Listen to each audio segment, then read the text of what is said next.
ठीक है, पहले बोलो मेरी इतनी बात समझ आई कि सिर के ऊपर से गई? आगे सर। अब जो मैं बोल रहा हूं मेरी बात को थोड़ा सा अच्छे से समझना आप। प्रोसीजर हो गया, आप थोड़ा सा अच्छे से मेरी बात को समझना। FSSAI लाइसेंस लेना ठीक बोलते हैं, बहुत जरूरी है, पर सवाल यह है कि अगर मेरी छोटी सी टी शॉप है तो क्या फिर भी मुझे लाइसेंस लेना पड़ेगा? अगर मेरी छोटी सी चाय की दुकान है तो भी मुझे लाइसेंस लेना पड़ेगा क्या? आप बताओ, सोचो और बोलो। जो हमारे घर के आसपास रेडी वाले होते हैं, समोसे वाले होते हैं, क्या उनके पास FSSAI लाइसेंस होता है? नहीं सर। नहीं होता। तो गवर्नमेंट को भी ये बात पता है कि सब लोग इन लाइसेंस को अफोर्ड नहीं कर सकते, और गवर्नमेंट भी खुले हाथों से लाइसेंस बांटती नहीं है। तो गवर्नमेंट ने क्या हिसाब किताब रखा है कि जैसे आप छोटा बिजनेस करते हो, इसे बोलते हैं पेटी बिजनेस। कैसा बिजनेस? पेटी बिजनेस। पेटी फूड ऑपरेशन बिजनेस करते हो, छोटा मोटा अगर आप बिजनेस करते हो खाने पीने का, तो फिर उसके लिए आपको लाइसेंस की रिक्वायर नहीं होती है। आपको सिर्फ FSSAI के पास रजिस्ट्रेशन करवाना होता है। क्या करवाना होता है? रजिस्ट्रेशन। FSSAI को ये पता होता है बेसिकली कि आपकी एक ऑर्गेनाइजेशन खाने पीने की चल रही है। तो जो हमारे एरिया का फूड इंस्पेक्टर होता है वो एक बार आपके यहाँ आके चेक करता है आप क्या होटल वोटल चला रहे हो, और आपको रजिस्ट्रेशन सर्टिफिकेट दे दिया जाता है। लेकिन यदि आप थोड़ा बड़े लेवल पे काम कर रहे हो, ठीक है, तो इस पे क्राइटेरिया ये होता है कि अगर आपका टर्नओवर 12 लाख रुपए से 20 करोड़ रुपए तक का है। कितने तक का है?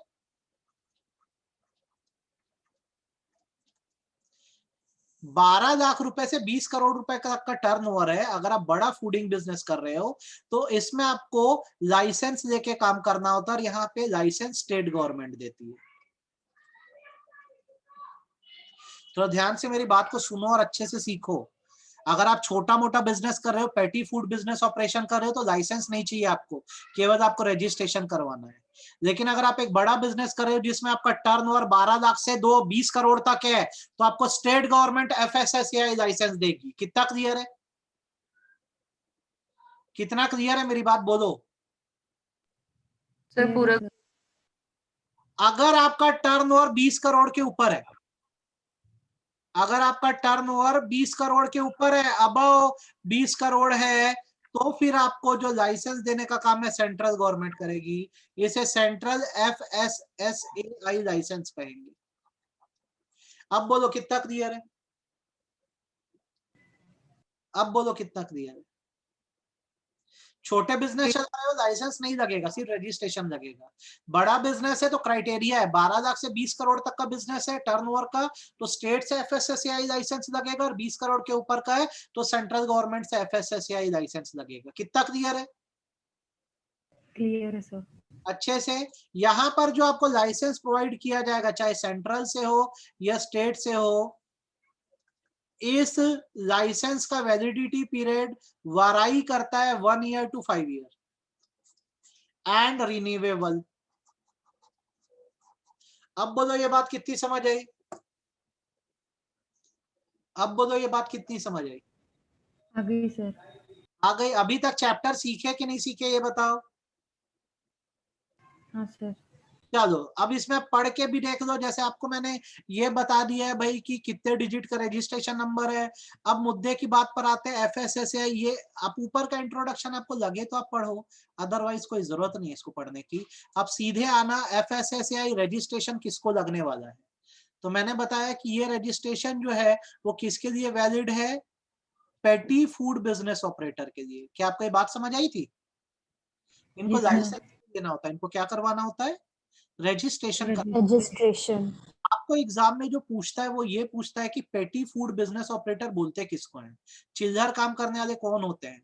तो सबसे पहला, कोई भी ऐसा पर्सन जो आर्टिकल को खुद बनाता है और बेचता है, ठीक है, इटिनरेंट के फॉर्म में, हॉकर के फॉर्म में, टेम्पररी स्टॉल लगा के। एग्जाम्पल, टी ओनर, चाय वाला, टी शॉप, समोसे वाला, खुद बनाते हैं और बेचते हैं, घूम घूम के ही बेचते हैं और दुकान लगा के ही बेचते हैं। बोलो कोई दिक्कत? नहीं सर। दूसरी बात, जो रिलीजियस और सोशल गैदरिंग में खाना बंटवाते हैं, langar, except caterer, caterer large scale में आ जाते हैं, ध्यान रखना। कितना क्लियर है? क्लियर है सर। ऐसे बिजनेस यूनिट जिनका टर्नओवर 12 लाख से कम का है, क्योंकि 12 लाख से ऊपर में तो क्या देना पड़ जा रहा है? लाइसेंस। कितना क्लियर? क्लियर है सर। देन ऐसा कोई भी यूनिट जहां पे प्रोडक्शन कैपेसिटी खाने की 100 किलो या 100 लीटर पर डे से ज्यादा की नहीं है। जैसे अगर मैं बोलता हूं कि मैं पोहा बनाता हूं, तो मेरे यहाँ पोहा कितना किलो बन रहा है दिन में? 100 किलो तक बन पा रहा है, उससे ज्यादा नहीं बन रहा है। कितना क्लियर है? क्लियर है सर। मैं दूध वाला हूं, मिल्क मेरी डेयरी है, वहां से 500 लीटर पर डे तक मिल्क निकलता है, उससे ज्यादा नहीं। बोलो कितना क्लियर है? इतने पॉइंट क्लियर हुए कि नहीं हुए, ये बताओ पहले। हाँ सर। अच्छे से। मैं स्लॉटर हाउस चलाता हूँ। स्लॉटर हाउस समझते हो, जहाँ जानवर कटते हैं। तो मेरे यहाँ कितने जानवर कटते हैं? तो या तो 2 बड़े जानवर, या 10 छोटे जानवर, या 50 चिकन पर डे, या उससे कम, उससे ज्यादा नहीं है। ये आपको लिमिट्स याद करनी पड़ेगी, ये लिमिट्स आपको याद करनी पड़ेगी। आप कर पाओगे? देखो एकदम Yes, आसान। sir. Yes sir. कैपेसिटी कितना केजी या कितना लीटर है? 100। Five. ठीक है। मिल्क प्रोडक्शन कितना कर पाते हैं? 500 लीटर। और जानवर काट रहे हैं तो कितने? या तो 2 बड़े जानवर, 2 लार्ज एनिमल्स, 10 स्मॉल, या 10 तो फिर छोटे 50 और पोल्ट्री। हाँ 50 पोल्ट्री बॉल। मतलब चिकन होता है। ठीक है, ध्यान रखना। समझ गए? Yes sir. कोई दिक्कत? अच्छा, उसके बाद जैसे ये आप सारे पेटी food business operator, I hope आपको ये सारे समझ आ गए होंगे। तो आपको करना क्या होता है? आपको अगर FSSAI रजिस्ट्रेशन चाहिए तो आपको फॉर्म ए में अप्लाई करना होता है। जब आप एप्लीकेशन को सबमिट करेंगे तो 7 दिन में आपको जवाब मिल जाएगा कि आपका रजिस्ट्रेशन हुआ कि रिजेक्ट हुआ। आप बता दीजिए, कोई दिक्कत है कि इसमें आपको? नहीं सर। आपको जो रजिस्ट्रेशन सर्टिफिकेट मिलेगा, अपनी शॉप की सबसे प्रोमिनेंट प्लेस पे डिस्प्ले करना, ताकि आते जाते लोगों को पता रहे कि क्वालिटी चेक आप क्या हुआ है। जैसे जोमेटो से मंगवाते हो क्या खाना वाना कुछ? Yes sir. उसमें छोटे छोटे बिजनेसमैन को लिस्ट किया है, तो उनका क्राइटेरिया ये है कि जिनके पास FSSAI रजिस्ट्रेशन है, ये उन्हीं को लिस्ट करते हैं। आप जोमेटो में चेक करोगे तो सबका अलग अलग FSSAI रजिस्ट्रेशन नंबर भी होता है। कितना क्लियर हुआ? क्लियर है सर। अब ये भाई हो गई बात रजिस्ट्रेशन की। दूसरी चीज अपने को क्या देना है? लाइसेंस देना है। क्या देना है? लाइसेंस। तो 2 लाइसेंस अपने को मिलते हैं, एक स्टेट का मिलता है और दूसरा सेंट्रल। सेंट्रल। आप समझ गए हो किससे कहां तक मिलता है? Yes sir. और सेंट्रल का कहां से कहां तक मिलता है? बताना पड़ेगा कि क्लियर है? क्लियर है सर। अच्छे से, कोई परेशानी नहीं है इसमें। नहीं सर। यहाँ पर जो लाइसेंस मिलेगा कितने समय के लिए मिलेगा? 1 से 5 साल के लिए मिलेगा, 5 साल। और चाहे तो आप उसको रिन्यू करवा सकते हैं। आई होप आपको इसमें कोई दिक्कत नहीं आई होगी। ये क्लियर हो गया? Yes sir. एक। अब लाइसेंस अपन को किस किस चीज के लिए चाहिए, तो अब ध्यान से मेरी बात सुनना। पढ़ने का तरीका बता दे रहा हूं ताकि कोई डाउट ही ना रहे आपको। आप बड़ा डेयरी यूनिट डालोगे ना, जैसे बड़े लेवल पे मिल्क प्रोडक्शन या मिल्क रिलेटेड आइटम बनाने, जैसे अमूल की फैक्ट्री वैक्ट्री डालना है, ऐसा कुछ, तो आपको FSAI लाइसेंस लगेगा। ठीक बात है? समझ गए पहली बात? Yes sir. दूसरा सुनना, पहले सब दिखा दे रहा हूं। अगर आप एक बड़ा स्लॉटरिंग यूनिट डालते हो, स्लॉटरिंग यूनिट मतलब जहां जानवर कटते हैं, जैसे अपना राजनांदगांव में एबीस वाले की पोल्ट्रीज हैं, पूरे शहर भर है, पूरे छत्तीसगढ़ में, यस सर। तो उनको भी FSAI लाइसेंस लेना पड़ा। ठीक है। उसके बाद आपका कोई मीट प्रोसेसिंग यूनिट है। मीट प्रोसेसिंग यूनिट वो होता है जहां पर पैक्ड मीट बेचे जाते हैं, जैसे चिल्ड चिकन आता है। वो शायद आप लोग नॉनवेज नहीं खाते हो, लेकिन फिर भी आप सुन लो, ये सब चीजें हैं। चिल्ड चिकन के पीसेस होते हैं, ये मीट प्रोसेसिंग यूनिट है। उसके बाद वेजिटेबल ऑयल प्रोसेसिंग, तेल बनाने का काम भी आजकल लोग करते हैं। ठीक है। फिर पैकर्स का भी काम करते हैं, कुरकुरे वाले की पैकिंग अलग से होती है, पैकर्स एंड मूवर का भी काम होता है। पैकर एंड मूवर का मतलब जो सामान को रीपैक करते हैं, ठीक है, खाने के सामान को। फिर री लेबरर्स भी होते हैं। री लेबरर्स का मतलब होता है कि सामान मैंने बनाया, आप अपने लेबल पे बेच रहे हो। आप पहले बताओ, इतनी हेड समझ आए कि नहीं आए? Yes sir. अच्छा, उसके बाद कौन है? उसके बाद प्रोप्राइटरी फूड वाले। प्रोप्राइटरी फूड का मतलब होता है एक तरह से फास्ट फूड, जो आप ये सब खाते हो ना, हल्के फुल्के, कुरकुरे खाते हो नहीं खाते? Yes, sir. ये सब प्रोप्राइटरी फूड कह जाते हैं, ठीक है। फिर स्टोरेज वाले भी होते हैं जिनका कोल्ड स्टोरेज होता है। हाँ सर। आपको मैं सब नाम क्यों बता रहा हूं, आपको मैं बताता हूं। ट्रांसपोर्टर लोग को भी लाइसेंस लेना होता है कि जो खाने पीने का सामान ट्रांसपोर्ट करते हैं, ठीक है। उसके बाद फिर डिस्ट्रीब्यूटर लोग जैसे ब्रिटानिया के या चिप्स विप्स के डिस्ट्रीब्यूटर होते हैं ये। फिर इंपोर्टर लोग जो सामान को, खाने पीने के सामान को दूसरे देशों से इंपोर्ट करते हैं। फिर फिर मैन्युफैक्चरर्स भी होते हैं, ये एक्सपोर्टर भारत से खाने पीने का सामान दूसरे देशों में बेचते हैं, ठीक। मर्चेंट एक्सपोर्टर होते हैं जो किसी और का सामान बिकवाने का काम करते हैं। अब आपने जैसे इतनी बड़ी लिस्ट पढ़ दी ना, आपको एग्जाम में चेक लिस्ट क्वेश्चन आता है कि बताओ जैसे आप स्लॉटरिंग यूनिट डालोगे तो क्या क्या आपको काम करना है, आप वेजिटेबल ऑयल प्रोसेसिंग यूनिट डालोगे तो आपको क्या क्या काम करना है। तो आपको एक कॉमन लिस्ट बता दे रहा हूँ, सब में एक ही है, तो आप वही याद कर दोगे तो कोई भी क्वेश्चन है सब में आपको वही लिखना रहेगा। Getting my point? जैसे डेयरी मिल्क वाले में बता दे रहा हूँ, यही वाला सब में पढ़ना है अपने को। सबसे पहला आपका जो प्रोडक्शन यूनिट है, जो फैक्ट्री है, उसकी फोटोग्राफ चाहिए। क्या चाहिए? Photograph of production unit. ठीक है। फिर उसका डायमेंशन का ब्लूप्रिंट चाहिए कि कितने एरिया या कितने स्क्वायर मीटर में आपने क्या किया, अपनी फैक्ट्री बनवाई है। इसमें कोई दिक्कत नहीं सर। डायरेक्टर का पूरा पता और कॉन्टैक्ट डिटेल, इसमें कोई दिक्कत? No sir. जितनी मशीन है पूरी मशीनों का नाम, कितनी मशीन इंस्टॉल्ड है, कितने हॉर्स पावर की मशीन है, इसमें कोई दिक्कत? 4 पॉइंट में। No sir. 5वां पॉइंट, कौन सा पानी इस्तेमाल कर रहे हो, मिलावटी पानी तो नहीं है, लैब रिपोर्ट। कोई दिक्कत? फिर से रिपीट करूं कि समझ आ गया इतना? आगे सर। आ गया है? सुन लो, अपने फोटोग्राफ डालनी है फैक्ट्री की, लेआउट प्लान की, फैक्ट्री कैसे बनी, डायरेक्टर की लिस्ट, कौन कौन सी मशीन है, कौन सा पानी इस्तेमाल करते हो। उसके बाद गवर्नमेंट की तरफ से आपको जो फोटो आईडी एड्रेस प्रूफ मिला है वो जमा करो। ओनरशिप प्रूफ जमा करो कि प्रीमाइसेस आपकी है, उसके लिए आप इलेक्ट्रिसिटी बिल या फिर सेल डीड जमा कर सकते हो। अब आपको क्वेश्चन आ रहा है कि डेयरी डालना है, स्लॉटरिंग यूनिट डालना है, कुछ भी, इतने ही पॉइंट सब में लिखने, सेम इन ऑल है। एक जगह पढ़ दिए, सब में जितना नीचे तक पढ़े सब में यही लिखना है। कितना क्लियर हुई मेरी बात आपको? क्लियर है सर। अच्छे से। अब मैं आपको ना एक काम कर रहा हूं, परसों जो क्वेश्चन पेपर आया था वो दिखा रहा हूं, आप थोड़ा सा देखो पार्ट बी में आपसे अभी क्या क्या बन पा रहा है, ठीक है। यस आप सर। थोड़ा सा देखो और इसको समझो। पहला क्वेश्चन पढ़ो और बताओ, पहला क्वेश्चन पढ़ो और बताओ क्या लिखा है। जूम कर रहा हूं आपके लिए।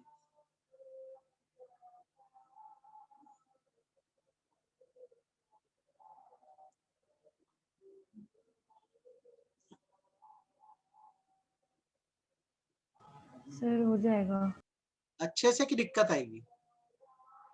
सर, अच्छे से। बन जाएगा। दूसरा वाला आपसे नहीं बनेगा क्योंकि आप पढ़े नहीं हो, ठीक है।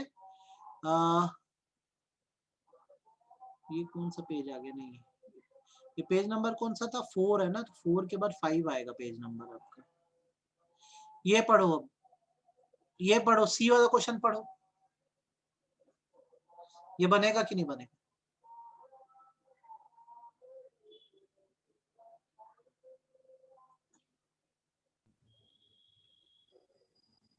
बताओ। हाँ सर। दिक्कत आएगी कि अच्छे से बन जाएगा? बन जाएगा सर।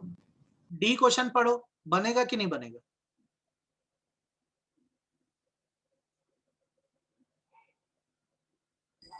सर बन जाएगा। बन जाएगा। कॉन्फिडेंस लग रहा है थोड़ा, बन जाएंगे क्वेश्चंस? हाँ सर। या नीचे क्वेश्चन नंबर 4 नहीं बनेगा क्योंकि अभी पढ़ाया नहीं हो, तो कहां से बनेगा? 5वें पेज का 6वां पेज, इसमें से देखो कौन सा बन पाएगा आपसे। ये डी वाला पढ़ो, बनेगा कि नहीं बनेगा?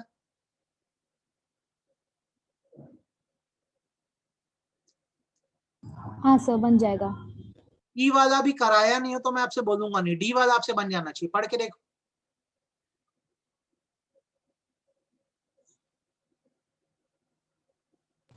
Yes sir. बन जाएगा कि तकलीफ जाएगी? सर बन जाएगा। आपसे मैक्सिमम क्वेश्चन बन पा रहे हैं, जो मैं पढ़ा दिया हूं मैं उसी की बात कर रहा हूँ, जो नहीं पढ़ाया हूँ उसकी मैं बात ही नहीं कर रहा हूँ। अभी ये ई वाला आपको मैंने नहीं पढ़ाया तो मैं आपसे नहीं बोल सकता। मैंने आपको ये क्वेश्चन नंबर 4 का नंबर 1 प्लांटेशन लेबर अभी नहीं पढ़ाया तो मैं आपसे कैसे बोलूँ। जो मैं पढ़ाया हूँ उसकी बात कर रहा हूँ। आपको देख के क्वेश्चन समझ आ रहे हैं? हाँ सर। हाँ सर। पेज नंबर 7 पे आते हैं अपन। ये पहला ये सेकंड वाला बताओ, ये बनेगा कि नहीं बनेगा?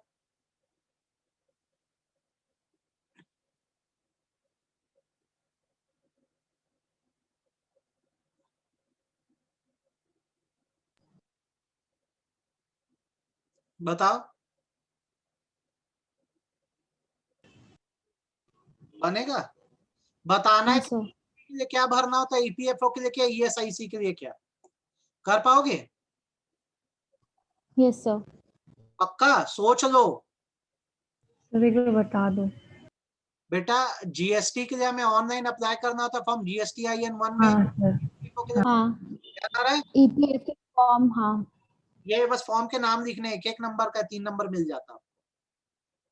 ठीक है, ये थर्ड वाला नहीं करा, माइन वाला ये अभी तो आपसे नहीं बनेगा, ये आपसे वेडनेसडे के बाद बनने लग जाएगा। ये बन जाएगा, देखो फोर्थ वाला।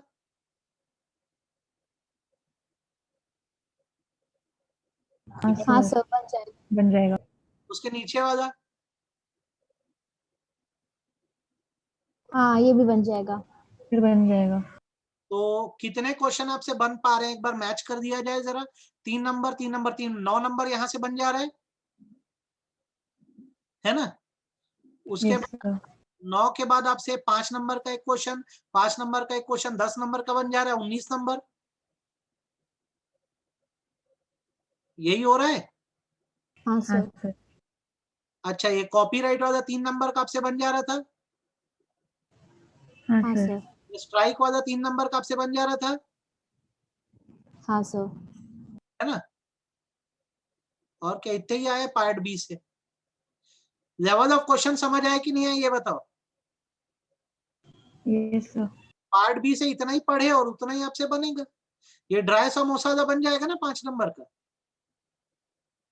हाँ सर बन जाएगा। ऐसे क्वेश्चन एग्जाम में आते हैं बेटा, क्या है आपको मैं सच्चाई बता रहा हूँ। थ्योरी है बहुत लेंदी, क्या जब आप बहुत पढ़ते हो तो एक टाइम कर वॉश आउट होने लगता है। ठीक है, तो हमको लगता है कि हमने शायद ये नहीं किया और एग्जाम टाइम में होती है परेशानी। अगर आप डेली पढ़ रहे हो ना, आपको एक पैसे की दिक्कत नहीं जाएगी, हर चीज किताब से, हर चीज आपको पैटर्न भी वही मिलेगा जो हम क्लास में पढ़ रहे हैं, बस ये है कि आपको डेली पढ़ना पड़ेगा। क्या आप ये कर पाओगे? हाँ यस सर। सर।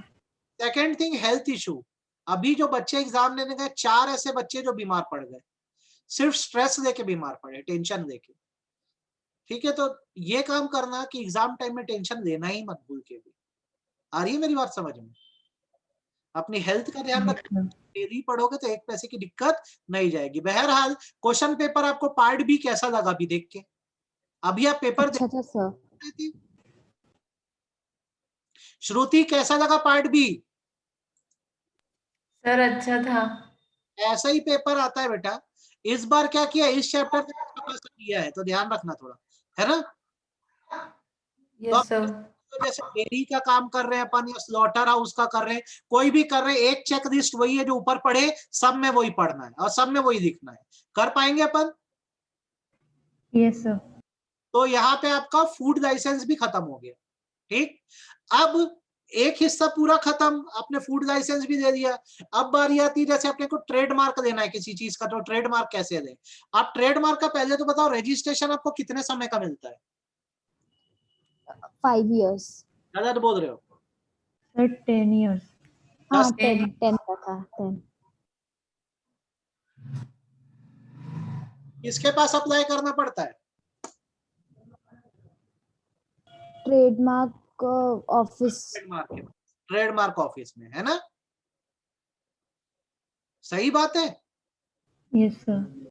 चलिए, ये फ्लो हाँ सर। देख लीजिए, एग्जाम में ऐसे ही अपने को भी करना है।